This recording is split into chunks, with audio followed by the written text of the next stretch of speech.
If you are moving to Canada and looking for a place to rent, then this video is for you. In this video, I will share what the process is, what are the documents required, how much time it will require in order for you to get a condo or an apartment or a house, what you are looking for, and also sharing the whole tips in between. Hello everyone, my name is Parth Soni. I'm a local realtor based in Kitchener-Waterloo region. If you want to know more about Canadian real estate and if you like this video, then please subscribe my channel. So here is what a typical process looks like when you're planning to rent. So the very first one is the getting started. It can be done by looking yourself, that is DIY search, or through your realtor. The second one is selecting the area in which you want to rent apartment. Third one is the type of the house or accommodation. The thing is, there are so many options available in Canada. That is a house, townhouse, condo. Your realtor will be able to help you out in order to figure what it's best for you. Then the fourth one would be searching the actual house. This is something that you can set up a DIY search based on different websites. I will mention that in details further later in the video, or your realtor can set you up for the search. The fifth one is what we will discuss is what are the documents required in order for you to rent that particular house. The sixth one is signing a lease. In Ontario, there is a standard lease that you need to follow. The seventh is the utility transfer and the tenant insurance, which is required in order for you to rent the house. The eighth one, I will discuss what are the costs associated with that apart from the rent. So let's start with the very first, that is getting started. So in Canada, in Ontario specifically, you have two options. You can do your DIY search or go with a realtor. In DIY search, what happens is that you come up with a criteria. You can talk to your friend who's living in Canada, or you search online and filter out our criteria, and there are multiple websites on which you can register and search online the properties which you are interested in. You can of course filter out based on your criteria. To name a few, you can search online on condos.ca, Kijiji, Facebook Marketplace, and Craigslist, and I will list all this in the description so you have a better idea.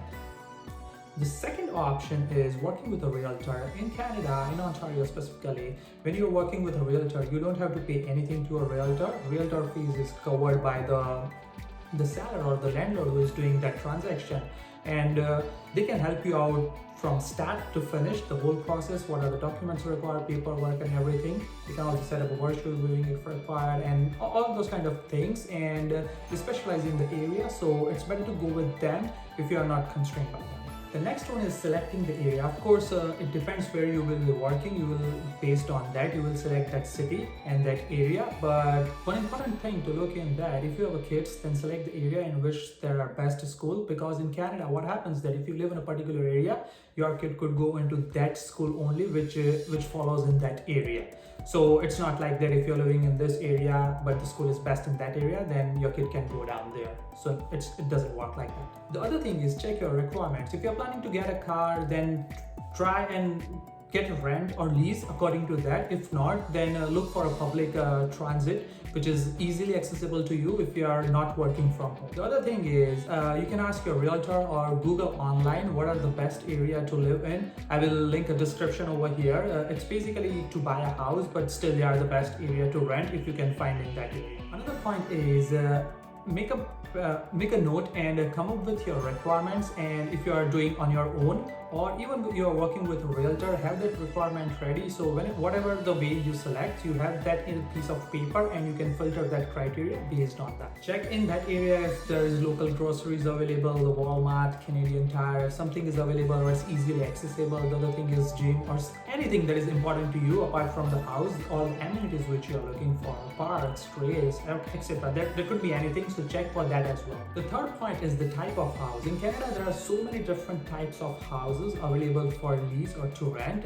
Specifically, there are houses which are single detached, so it will be only your house, no sharing with another tenant or anything like that. There are condo apartments where it's like a building, what we have specifically back home in India.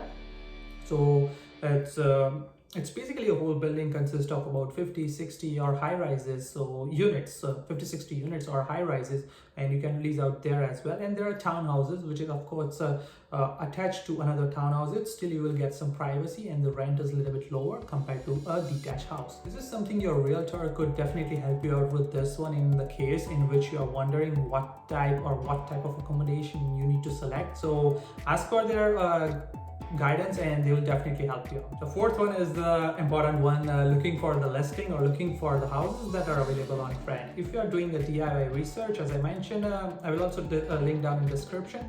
Look for condos.ca, Kijiji, Facebook Marketplace and Craigslist. Those are the to name a few that is available on market right now, and of course realtor.ca, in which you will get all the information you require, and you can directly contact the seller or the landlord who will be leasing that out, and you will get all the other information if it's not mentioned.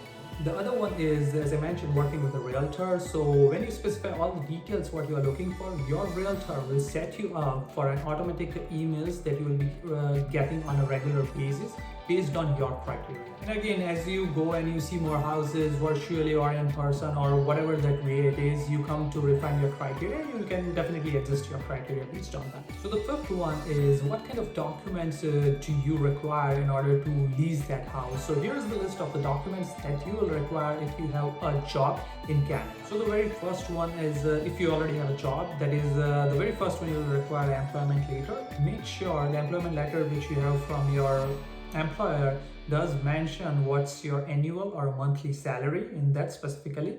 The second one is, sometimes they require a guarantor details. So in order for you to get a lease or to rent that house, you may require a guarantor sometimes.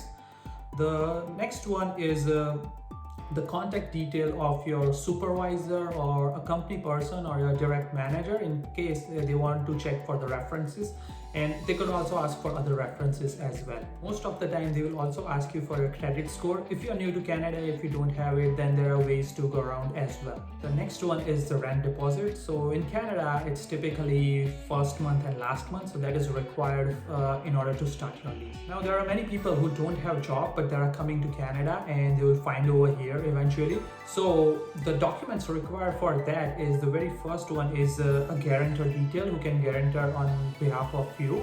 Sometimes landlord or the owner of the building could ask you for your saving account or checking account details, what you have, so that they can verify that you have sufficient money for a longer period of time. They can also ask you for your guarantor credit history.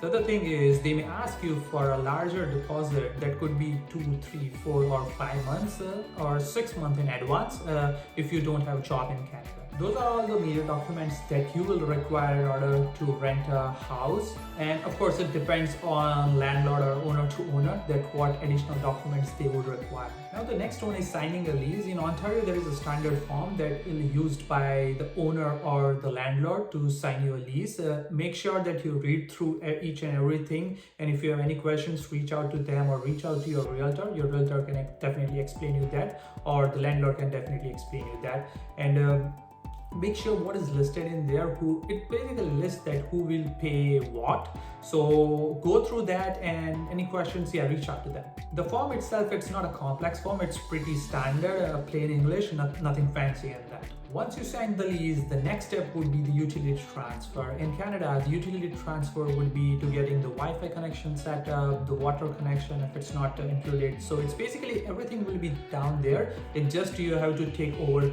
that. So your name will come up instead of the landlord or the owner's name. It could be hydro connection, your water connection, your gas water heater, or whatever it could be. The next one is, in order to get a lease, you also require a tenant insurance that is specifically cover your tenant property, and if you damages anything and things like that. You can shop around with many companies. There's a company called ratehub.ca, so you can definitely check out that. I will link that in the description below.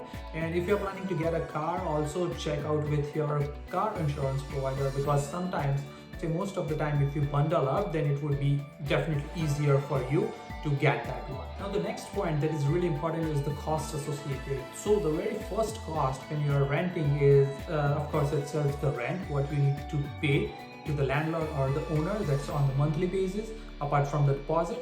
So that is something. Sometimes they can ask you for a key or a fob deposit or a parking or a locker deposit as well. So that is something needs to be mentioned on your lease if you are making that deposit. So make sure you have that somewhere documented on lease. The other cost would be the utilities, as I mentioned. So that could be anywhere. First of all, it depends on the use, but utilities could be anywhere in between $50 to $200, and again Wi-Fi is not included in that one. Again, it depends on what your use are. The basic utilities would be the hydro, that is electricity, what you will be consuming in the house. The next one would be the water. Most of the time water is included, or that is paid by the owner or the landlord, but make sure you check with them. The next one is the gas. That is most of the time, as I mentioned, it's also paid by the owner, but just check with them. And the last one is the Wi-Fi. It could range anywhere in between $40 to $100 depending on your use per month. And the last would be the tenant insurance that you will be getting from a service provider. So that could be, depending what kind of belongings you have, the average price is in the range of about $30 a month. So those are the basic steps in order to get you started. If you have any questions and if you're looking for any advice, you can definitely reach out to me. I will have my email address posted below. So if you have any questions, let me know, and happy to help you out.